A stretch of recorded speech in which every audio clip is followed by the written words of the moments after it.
السلام علیکم دوستوں آج کی ویڈیو حضرت سلیمان علیہ السلام کے کچھ واقعات پر ہم نے بنائی ہیں۔ اگر دوستوں آپ کو ہماری ویڈیو اچھی لگے تو اپنے دوستوں کے ساتھ شیئر کریں اور بیل آئیکن کو ضرور پریس کر کے رکھیں تاکہ ہم جب دوسری ویڈیو اپلوڈ کریں تو آپ تک بآسانی پہنچ جائے۔ اللہ تعالیٰ نے شیاطین اور جنات کو حضرت سلیمان علیہ السلام کا تابع اور فرما بردار کیوں بنایا تھا، جو نوکروں اور چاکروں کی طرح آپ کا ہر حکم بجا لاتے تھے؟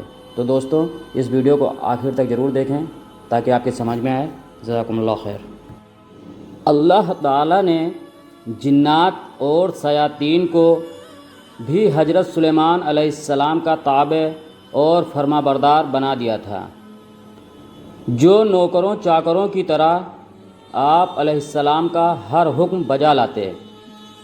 وہ آپ علیہ السلام کے لیے سمندر کی تہ سے قیمتی موتی، ہیرے، جواہرات نکال لاتے۔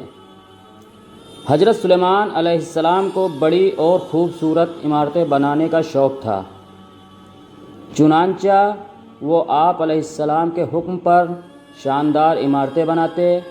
اگر ان میں سے کوئی سرکشی کرتا تو حضرت سلیمان علیہ السلام اسے سزا دیتے اور زنجیروں میں جکڑ دیتے۔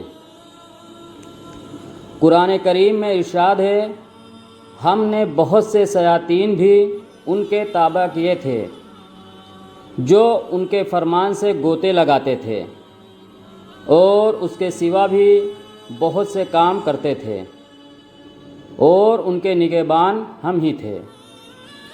سورہ انبیاء۔ ان جنوں میں بھی دو طرح کے جنات تھے۔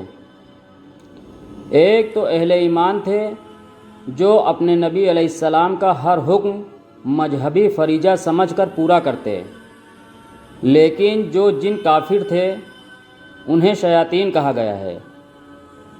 وہ اپنے کفر اور سرکشی کے باوجود حضرت سلیمان علیہ السلام کے تابع فرمان تو رہتے، لیکن ان سے نقصان کا بھی اندیشہ تھا، اس لیے اللہ تعالیٰ نے ان کی حفاظت فرمائی۔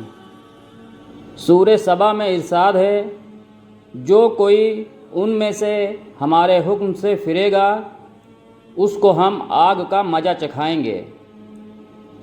مفسرین فرماتے ہیں کہ اللہ تعالیٰ نے ایک فرشتہ مقرر فرما دیا تھا جس کے ہاتھ میں آگ کا سونٹا ہوتا تھا۔ جو جن حضرت سلیمان علیہ السلام کے حکم سے سرتابی کرتا تو فرشتہ اسے سونٹا مارتا تھا، جس سے وہ جل کر بھسم ہو جاتا تھا۔ جزاکم اللہ خیر۔